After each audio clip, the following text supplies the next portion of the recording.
C'est à découvert, un thriller à suspense de Nora Price, tome 2, écrit par Kate Bold, lu par Audrey. Prologue. Nina Wiley se réveilla aux premières lueurs de l'aube, avant que le soleil ne se lève sur l'horizon montagneux. Pourquoi avait-elle à nouveau accepté de venir ici avec Greg? Elle détestait le camping. Malheureusement, elle aimait Greg et les relations humaines sont faites de compromis.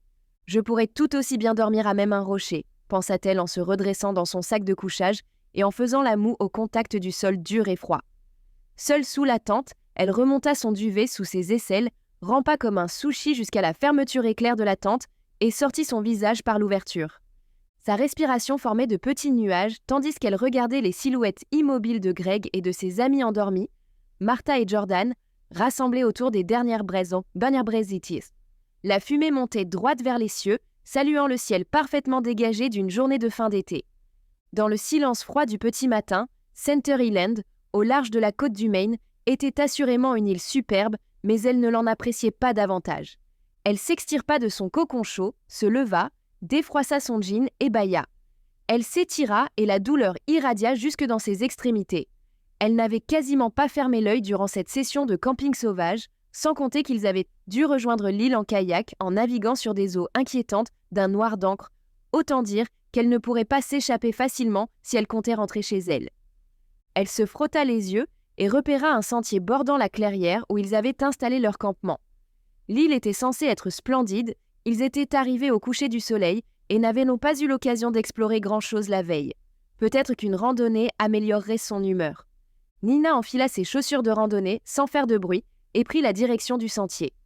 L'air frais des montagnes était un soulagement bienvenu après 2 nuits passées dans cette tente étouffante partagée avec Greg.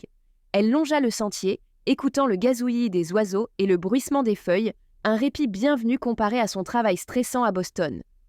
Chemin faisant, elle songea à Greg. C'était un garçon gentil et aimant, mais leur relation manquait de quelque chose ces derniers temps. Nina n'arrivait pas à mettre le doigt dessus, mais quelque chose clochait. La passion, le piment des débuts de leur rencontre lui manquait. C'est aussi pour cette raison qu'elle avait accepté cette excursion. Elle avait espéré raviver une flamme palote, renouer avec leur vie d'avant. Mais hier soir, il avait trouvé que la nuit était trop belle pour dormir sous la tente. Alors, lui et les autres avaient bien dormi à la belle étoile, il l'avait laissé seul sous la tente. Il faisait toujours des choses comme ça.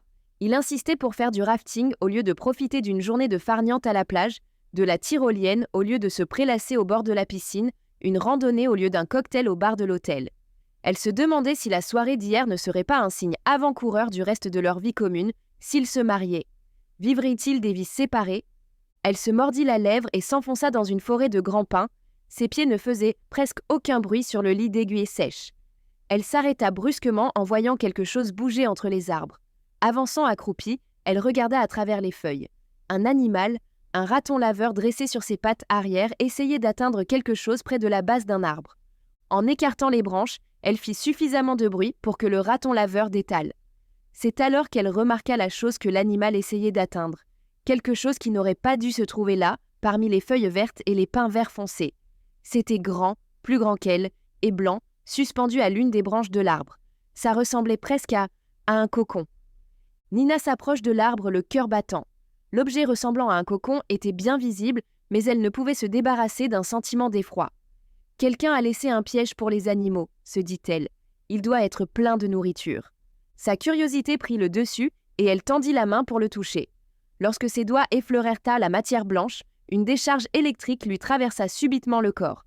Une sensation réelle ou imaginaire, allez savoir. Elle trébucha en arrière, le souffle court, le cœur battant dans sa poitrine. Un frisson la parcourut tandis qu'elle fixait l'objet singulier devant elle. De la nourriture. Un piège. Voilà tout. Mais alors, pourquoi avait-elle la chair de poule? Soudain, elle entendit un bruissement dans les buissons derrière elle. Nina se retourna, le cœur battant à tout rompre, pour essayer de trouver l'origine du bruit, mais il n'y avait rien. Elle était seule. Ou pas? Alors qu'elle se retournait vers le cocon, elle perçut un mouvement du coin de l'œil et décida tout à coup de courir jusqu'au campement sans demander son reste. Elle courut comme une dératée, à tel point qu'elle doutait que Greg parvienne à la rattraper. Pendant tout ce temps, elle eut l'impression d'être poursuivie. Elle poussa un soupir de soulagement en apercevant les sacs de couchage de ses amis, la fumée du feu, les sacs à dos éparpillés dans la clairière. Rien n'avait changé depuis qu'elle s'était égarée sur le sentier plus tôt, comme si son absence, et sa présence d'ailleurs, n'avaient manqué à personne. « Greg !» chuchota-t-elle, tombant à genoux devant son sac, saisissant son épaule musclée et le secouant. Il se réveilla et se retourna. Sa barbe était fournie comme celle d'un montagnard et ses yeux rougis. « Déjà le matin ? C'est pas vrai, j'ai super bien dormi. C'est l'air de la montagne qui… J'ai trouvé quelque chose. » Il ouvrit un œil et la regarda d'un drôle d'air. « Un truc sympa ? » ?»« Non, je ne crois pas. Ça ressemblait à… » Quelque chose l'empêcha de le dire à voix haute. « Je ne sais pas ce que c'était. Un piège tendu par les chasseurs, je pense, mais peut-être pas. Tu peux venir ?» Le sourire endormi céda la place à l'inquiétude. Greg se redressa et frotta ses yeux lourds de sommeil. « Bien sûr, allons voir. » Il enfila rapidement ses chaussures de randonnée et se leva pour la suivre. Nina redescendit le sentier en direction de l'objet singulier qu'elle avait découvert. Pendant ce temps, Greg bavardait avec autant d'entrain qu'un écolier, la voix trop forte, comme quoi cet endroit était génial et qu'il aimerait vivre ici, dans la solitude la plus totale, pour le restant de ses jours. Elle n'écoutait pas vraiment. Ses pensées étaient tournées vers le chemin, son cœur tambourinait avec appréhension à mesure qu'elle s'approchait de l'objet mystérieux. Lorsqu'elle l'aperçut parmi les arbres, encore loin, elle ralentit mais son cœur continuait de battre comme un oiseau affolé dans sa poitrine. Elle se tourna vers Greg, quelques pas derrière elle. « C'est là-haut, fais attention », le prévint-elle d'une toute petite voix. La chose en forme de cosse se profilait devant eux, toujours suspendue à la branche de l'arbre. À mesure qu'il s'approchait, elle se raidit. On aurait dit une momie dans ses bandelettes, et pourtant, non. C'était fait d'une sorte de matériau translucide qui scintillait à la lumière d'un soleil tout neuf, comme la neige qui s'amoncelait sur les montagnes. Et pourquoi cette chose pendait à un arbre comme un fruit étrange ? « C'est quoi ce truc ?» murmura Greg avec stupeur. « L'invasion des profanateurs ?» Nina haussa les épaules et s'éloigna de la gousse. C'est exactement ce à quoi ça ressemblait. Quelque chose tout droit sorti d'un film de science-fiction. Je n'en ai aucune idée. Je me suis dit que c'était peut-être quelque chose d'utilisé par les chasseurs. Un piège ? Un animal était en train de le renifler. Ça ne ressemble pas à un piège. Greg regarda autour de lui, puis s'avança. Il n'y a qu'une seule façon de le savoir. Elle tressaillit, tendit la main pour l'arrêter, mais elle aussi voulait en avoir le cœur net. En y regardant de plus près, elle s'aperçut qu'il ne s'agissait pas d'un fruit de l'arbre. La cosse était attachée à la branche par une corde ordinaire et la forme était celle d'un corps humain adulte, à peine plus grand qu'elle. Un mauvais pressentiment lui nouait le ventre lorsque Greg tendit la main pour le toucher. « On devrait peut-être appeler la police ?» suggéra-t-elle en regardant par-dessus son épaule, souhaitant à tout prix s'éloigner de la chose. « Non, laisse-moi faire !» dit-il en poussant le cocon pour le faire se balancer. La branche se mit à osciller, puis il y eut un craquement surpuissant qui résonna dans toute la forêt. Avec un mouvement soudain surprenant, la chose s'écrasa au sol, branche et tout. Greg bondit juste à temps, faisant vaciller Nina derrière lui. La gousse s'écrasa aux pieds de Greg. « Ah, ah !» s'exclama-t-il tout content en se penchant sur la chose.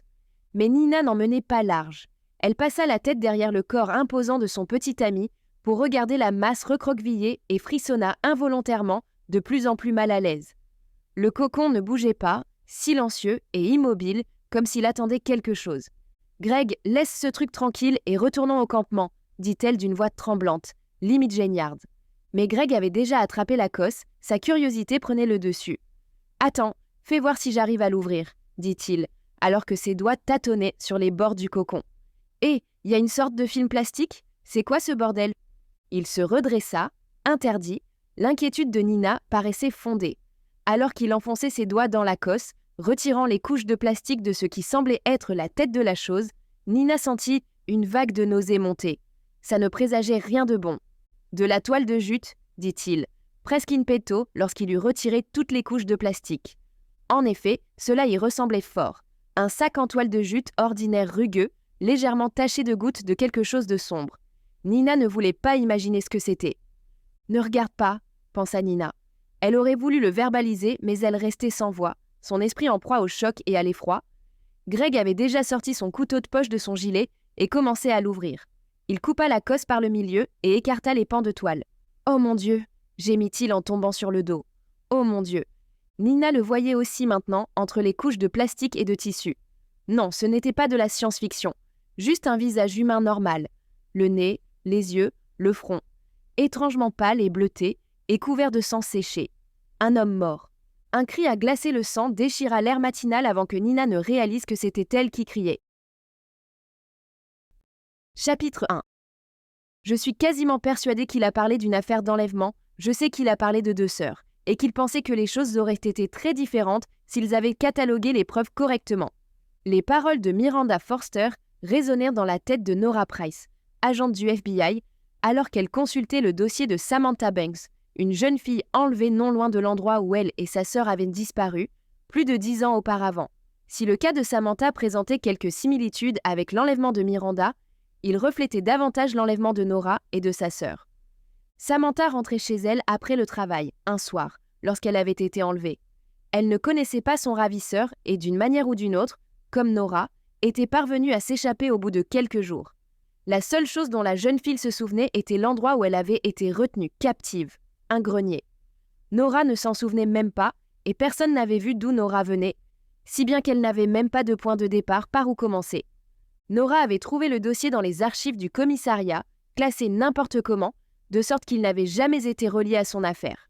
L'affaire numéro 2347. Elle parcourut chaque mot, espérant qu'il déclencherait un souvenir, quelque chose, mais elle n'avait que des trous. Sa mémoire avait été détruite par l'homme qui les avait enlevés et elle n'arrivait pas à comprendre comment la reconstruire. Sur le papier, l'enlèvement de Samantha Banks n'était rien qu'un crime de plus, mais il avait changé la vie de Nora pour toujours. Jusqu'à ce qu'elle reçoive le tuyau sur l'affaire, Nora avait creusé et posé des questions, sans jamais croire trouver des réponses dues à la disparition de sa sœur. Elle avait passé une grande partie de sa vie à écouter les rabat-joie qui lui disaient que Sophia était morte, et bien morte, la mettant devant le fait accompli et la quasi-certitude qu'elle ne la reverrait jamais, qu'elle ne connaîtrait jamais la vérité sur ce qui était arrivé à sa grande sœur. Mais cette mince lueur d'espoir avait suffi à allumer un feu chez Nora Price. C'était un signe d'avancée, de creuser plus avant. Il ne lui restait plus qu'à le suivre. Elle avait garé sa voiture quelques instants auparavant devant un vieux ranch abandonné dans un quartier rural de Blackburn, dans le Massachusetts de son enfance. La ville, située sur l'un des derniers arrêts du train de Boston, avait été si paisible, si accueillante, regorgeant de maisons bien entretenues et d'un esprit de voisinage où tout le monde avait l'impression de se connaître. À l'époque, elle ne savait pas que cette partie délabrée de la ville existait, bien qu'elle passât devant presque tous les jours sur le chemin de l'école. Une partie à l'écart de la route, cachée dans les broussailles, à l'abri des regards indiscrets. Le passage des ans n'avait fait que dissimuler l'endroit davantage. Elle distinguait uniquement les anciennes lignes électriques entièrement recouvertes de lianes qui reliaient autrefois le coin au monde extérieur. Elle observa l'endroit où se trouvait probablement la maison, se demanda s'il recelait les réponses à ses questions. L'ensemble du terrain envahi par la végétation avait quelque chose de singulier, comme habité par les secrets et les histoires du temps jadis. Le regard de Nora se porta sur l'imposant chêne du jardin. Ses branches tranchant se tendaient vers le ciel comme des doigts squelettiques. Elle regarda autour d'elle et repéra un autre bâtiment délabré un peu plus loin dans la rue sur la gauche, et rien d'autre hormis une route dégagée à droite. Avec son toit effondré et ses fenêtres condamnées, Nora ne pouvait pas définir si le bâtiment avait été un commerce ou une maison.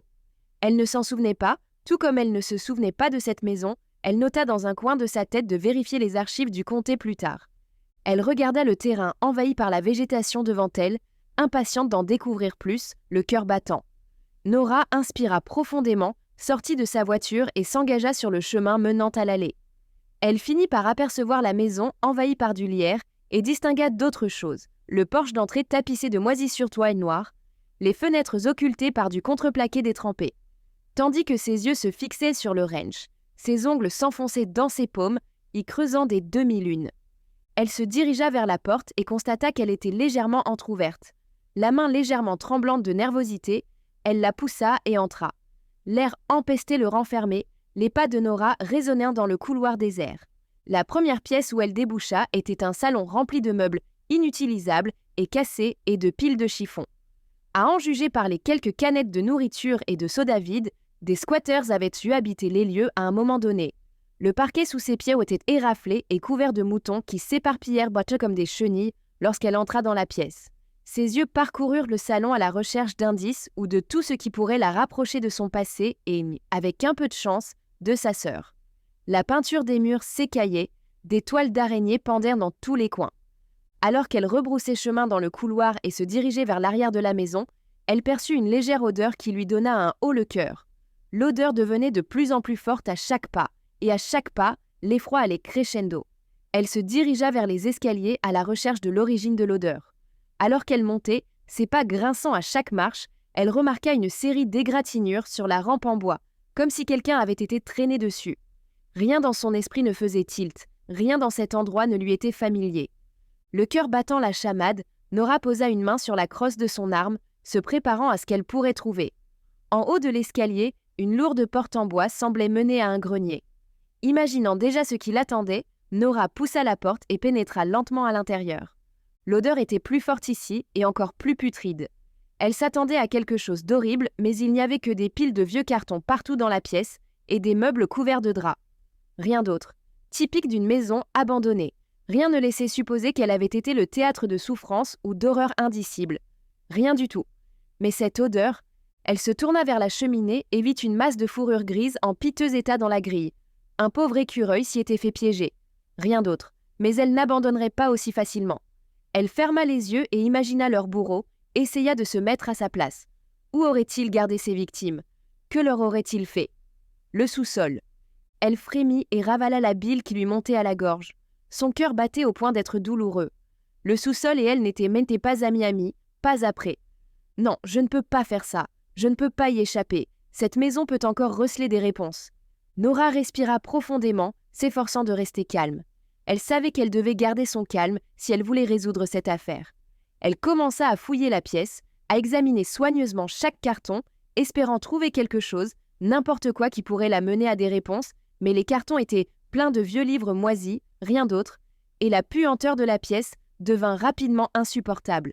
« Arrête de perdre ton temps, tu sais que tu dois vérifier le sous-sol, Nora. » Elle se leva, épousseta la poussière de son pantalon et redescendit.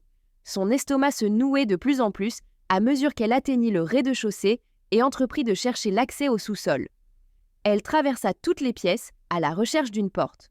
En vain, elle chercha une trappe dans le parquet, un point d'entrée vers le sous-sol, mais il n'y en avait pas.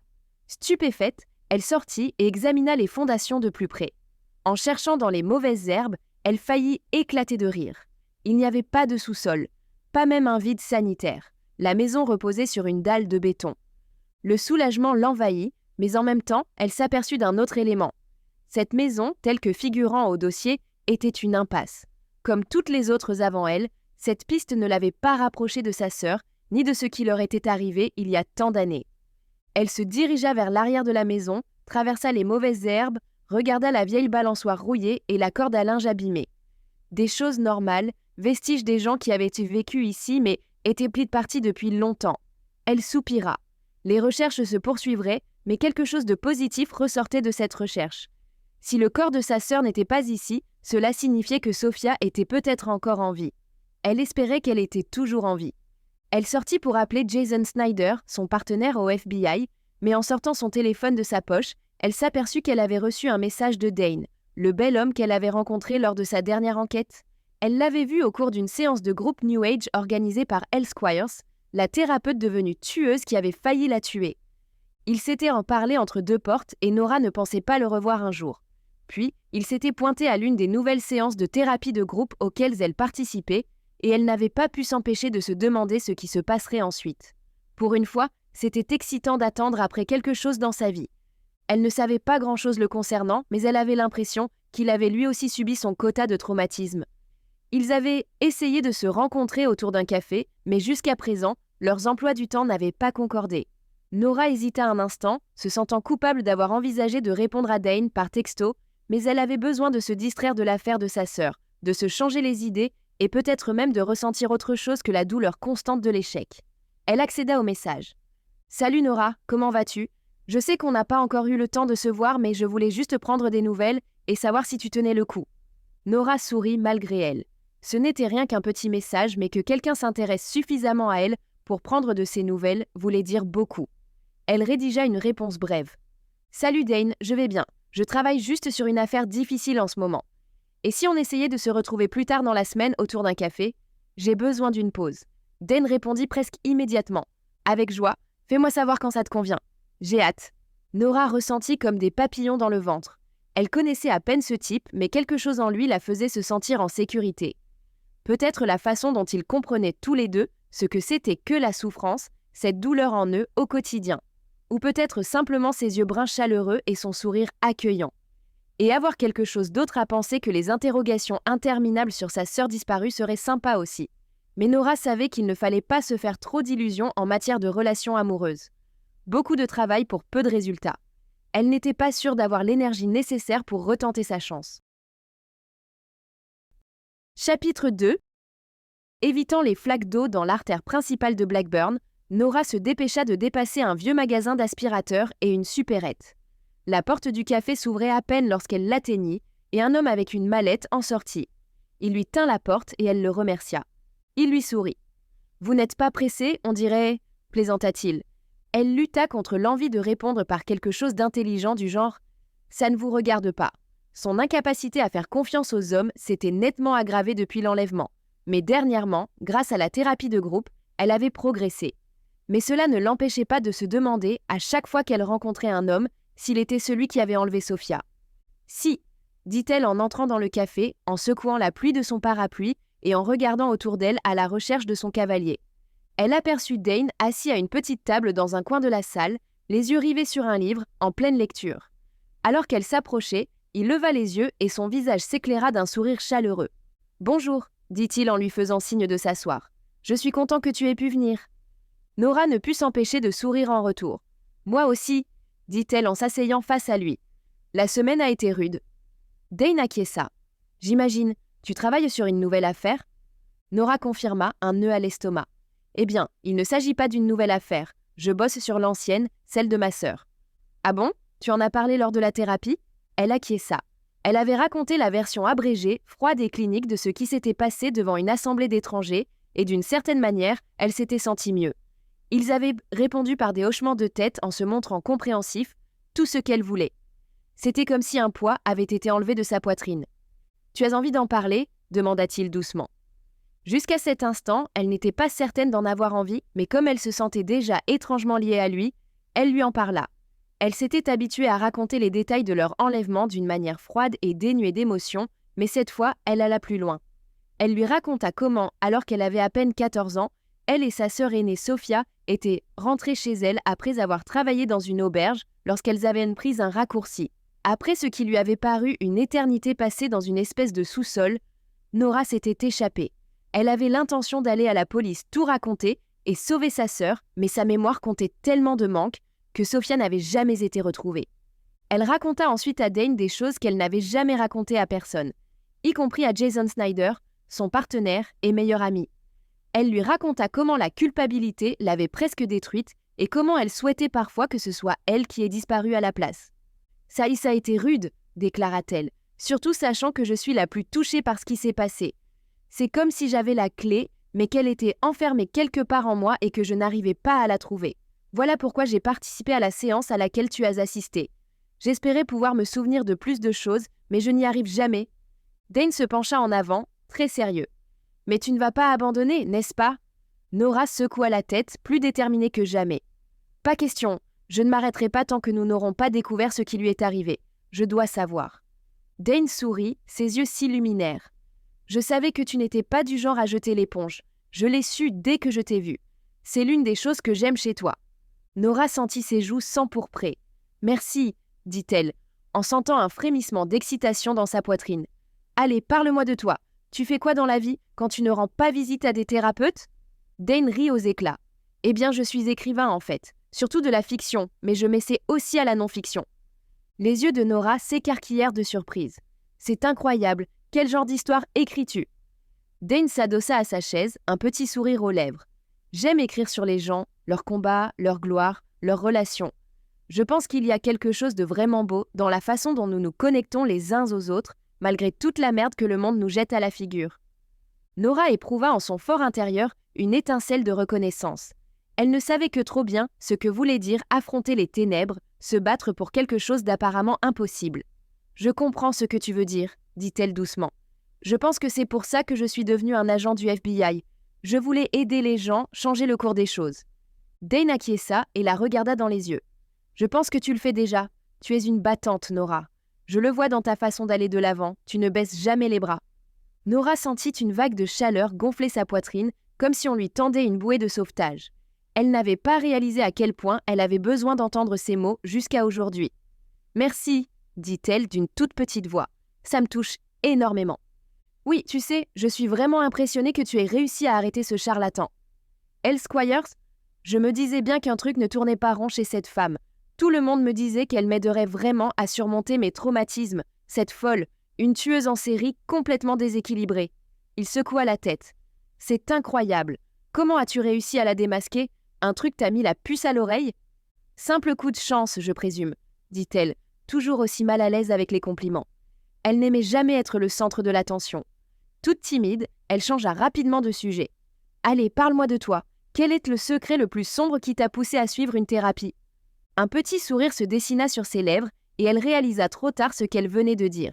« Excuse-moi, je plaisantais. Tu n'es pas obligé d'en parler, ajouta-t-elle rapidement, gênée par sa trop grande curiosité. « Y a pas de mal.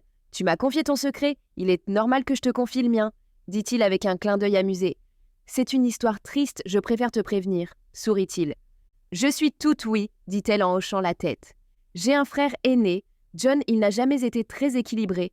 Toujours dans les mauvais coups, les gangs, la drogue, et j'en passe. Il s'est barré de la maison à l'âge de 15 ans, j'avais 12 ans à l'époque. Quoi qu'il en soit, une nuit, il est revenu et s'est faufilé par la fenêtre de la cuisine à la recherche d'argent pour s'acheter de la drogue. Mes parents l'ont attrapé. Il était défoncé. Il a sorti un couteau du bloc sur le comptoir de la cuisine et les a poignardés tous les deux. » Les yeux de Nora s'écarquillèrent sous le choc de la confession de Dane. Au moins, elle pouvait encore compter sur ses parents. Elle n'imaginait même pas la douleur qu'il avait dû endurer. On aurait dit un cauchemar. « Je suis sincèrement désolée, » murmura-t-elle en lui prenant la main. « C'est horrible. » Dane acquiesça, solennel. « Oui, c'est vrai, mais j'ai appris à vivre avec et d'une certaine manière, c'est aussi ce qui m'a conduit ici, en thérapie, je veux dire. J'ai réalisé que j'avais besoin d'aide pour affronter ce qui s'était passé. Je ne voulais pas que ça me colle à la peau. » Nora ressentit une profonde admiration pour Dane. Il avait traversé tellement d'épreuves, mais avait pourtant encore le courage d'affronter sa douleur. Elle le comprenait ô combien. « Je te comprends, » dit-elle doucement. « J'ai perdu ma sœur, mais je ne peux pas la laisser me tuer à petit feu. Je dois continuer à me battre, pour elle et pour moi. » Dane lui pressa la main et plongea son regard dans le sien. « Tu y arriveras, » dit-il, intimement convaincu. « Je crois en toi. » Nora sentit une chaleur bienfaisante lui réchauffer le cœur, comme une lumière dans l'obscurité, une lueur d'espoir que tout irait bien. Ils discutèrent des heures durant, perdirent la notion du temps au fur et à mesure qu'ils découvrirent. Nous espérons que vous avez apprécié cet aperçu. Pour continuer à écouter ce livre audio sur Google Play Livres, utilisez le lien dans la description de la vidéo.